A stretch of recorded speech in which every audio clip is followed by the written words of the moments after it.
नमस्कार बागवान साथियों, आप सभी का हमारे यूट्यूब चैनल बागवानी की पाठशाला में स्वागत है। वर्ष 2024 अभी चल रहा है और अगर हम सेब की बात करें तो कुछ एक इलाकों में टाइट क्लस्टर तक की स्टेज आ चुकी है।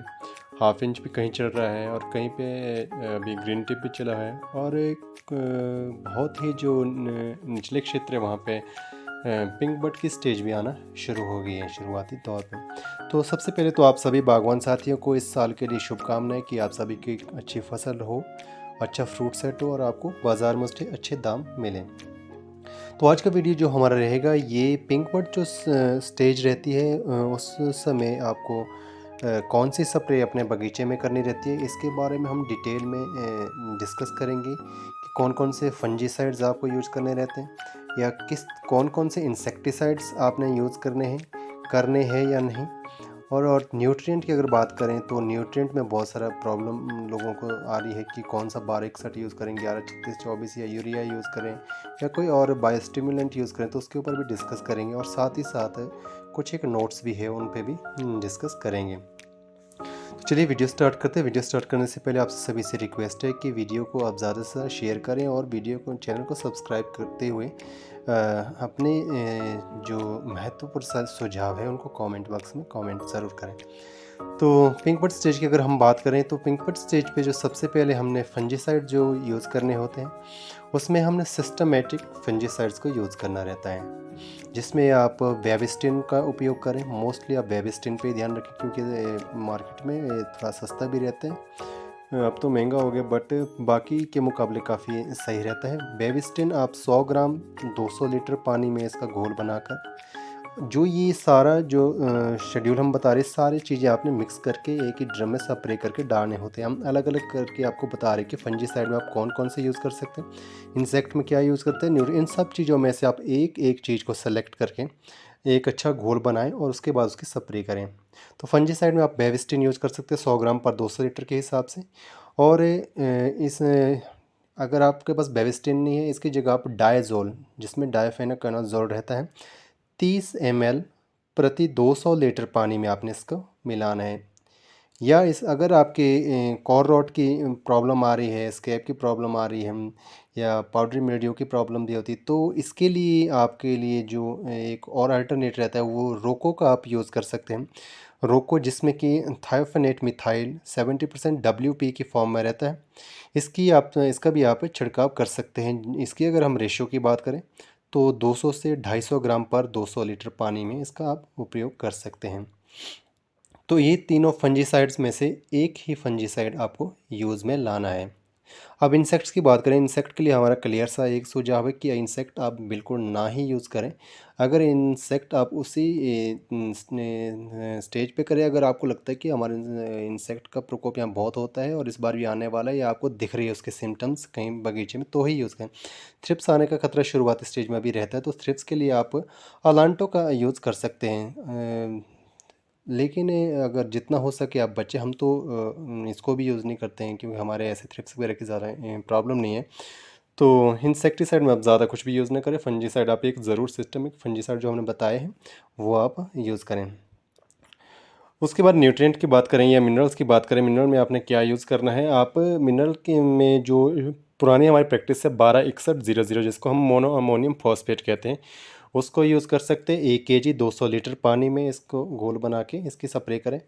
या जो अभी नया इसका जो अल्टरनेट देखा जा रहा है जो अभी प्रचलन में भी है, तो इसकी जगह पे आप न्यूट्रीवांट जो ICL कंपनी का न्यूट्रीवांट आता है 12-36-24 की रेशियो में, इसमें जो नाइट्रोजन है 11% है, 36% फॉस्फोरस है, 24% इसमें जो है पोटेशियम पाया जाता है। तो होता क्या है कि 12 में पोटेशियम एब्सेंट रहते हैं और ऐसा नहीं कि कोई भी जो मिनरल है उसको आप बिल्कुल ज़ीरो कर दें। तो जो पोटेशियम होता है इसको इसकी शुरुआती स्टेज पे भी हमें ज़रूरत रहती है। तो हमारे हिसाब से 12-36-24 एक अच्छा अल्टरनेट है। अगर 1261 को देखा जाए इसके बजाय ये ज़्यादा बेहतर रहेगा क्योंकि अगर पोटेशियम होगा तभी ही फोटोसिंथेसिस अच्छे से होता है, क्योंकि जो क्लोरोफिल होता है उसमें के लिए भी ये बहुत इम्पोर्टेंट रोल प्ले करता है।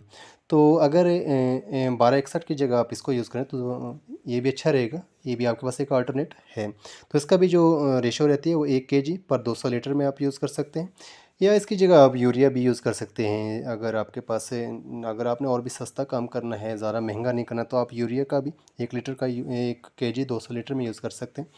या इन सभी के छोड़ के आप 19-19-19 जो हमारा आईसीएल का खाद रहता है या दूसरे भी कंपनी का जो रहता है, उसको भी आप 1 kg पर 200 लीटर के हिसाब से यूज़ में ला सकते हैं। तो ये बात थी न्यूट्रिएंट कौन सा यूज़ करना है। इनमें से इन तीनों चारों जो 5 हमने बताए हैं न्यूट्रिएंट या मिनरल, इनमें से भी आपने कोई एक ही प्रोडक्ट यूज़ करना है। एक ये प्रोडक्ट, इसके साथ एक फंजीसाइड, 2 चीज़ें आपने डालनी फ़िलहाल। इंसेक्टिसाइड को आप अभी अवॉइड करें। और उसके बाद जो तीसरा आपने इसमें इंग्रेडिएंट मिक्स करना होता है वो है ज़िंक चिलेटेड। ज़िंक चिलेटेड का जो काम होता है, ये ऑक्सिन जो रहता है, ऑक्सिन के फॉर्मेशन में इसका बहुत इंपॉर्टेंट रोल रहता है। ऑक्सिन की वजह से जो प्लांट होता है उसकी टिप ग्रोथ करती हैं, तो उसके लिए ज़िंक बहुत ज़रूरी रहता है। और लीफ जो होते हैं, पत्तियां जो होती हैं, उनको फ्रेश रखने में ज़िंक का सबसे इम्पोर्टेंट रोल रहता है, तो ज़िंक को आप ज़रूर यूज़ करें। इसकी जो क्वांटिटी रहेगी वो 100 से 200 ग्राम पर 200 लीटर में आप यूज़ कर सकते हैं। 100 ग्राम से 200 ग्राम तक आप यूज़ कर सकते हैं। अगर ज़िंक की आपके बगीचे में कमी है, अगर आपने जांच करें, तो 200 लीटर तक 200 ग्राम तक यूज़ करें, अदरवाइज़ आप 100 ग्राम भी आपके लिए इनफ है। उसके बाद जो चौथा इंग्रेडिएंट रहेगा वो रहेगा बोरोन या बोरिक एसिड। बोरिक एसिड जो होता है पानी में ज़्यादा घुलनशील नहीं होता, तो इसको आप पहले अच्छे से पानी में कुछ देर तक अच्छे से आप इसको घोल दें। और बोरॉन या बोरिक एसिड जो करता है, बोरिक एसिड क्या करता है, जो वेदर की फ्लक्चुएशन कई बार जैसे आजकल हो रहा है, मौसम कोई बहुत ज़्यादा गर्म हो रहा है, ठंडा हो रहा है, उसको जो है रिड्यूस, उसको उसके इफ़ेक्ट को जो है, उसका जो प्रभाव प्लांट पे पड़ रहा है, उसको काफ़ी हद तक इसको कंट्रोल में रखता है। और जो फ्रॉस्ट की दिक्कत आती है सुबह के समय, उसको भी बोरॉन काफ़ी हद तक कंट्रोल करता है। जो पोलन के जर्मिनेशन और साथ ही साथ पोलन ट्यूब को इलोंगेट, उसको लंबा बनाने में भी बोरॉन का अच्छा खासा रोल रहता है। और साथ ही साथ बोरॉन जो होता है, ये मैंने तो हमारी पुरानी वीडियो में ये सारी चीज़ हमने अच्छे से डिटेल की, जिसमें कि पाथ बनाने का जो न्यूट्रिएंट है उनकी मूवमेंट के लिए रास्ता बनाने का काम भी करता है। तो बोरॉन आपने 200 से 250 ग्राम पर 200 लीटर पानी में इसको घोल कर यूज़ करना है। तो ये 4 चीज़ें अभी तक हो गई। तो इन चारों चीज़ों का आपने जो स्प्रे करना रहता है, एक फंजीसाइड आप इनमें से कोई भी ले लें। जो रेकमेंड, हम जो फंजीसाइड हम बेविस्टिन ही यूज़ करते हैं। और न्यूट्रिएंट में से हम 12-36-24 आईसीएल का लास्ट ईयर से यूज़ कर रहे हैं, अच्छा रिज़ल्ट है। ये 1 kg के हिसाब से यूज़ करें। और तीसरा आपने इसमें जिंक चिलेटेड 100 से 200 ग्राम।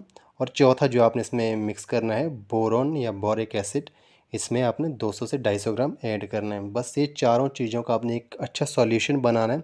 और उसका जो स्प्रे करना है आपने, उसको बिल्कुल मिस्ट की तरह करना है। और स्प्रे का जो रेशो है 1:3 का रहता है।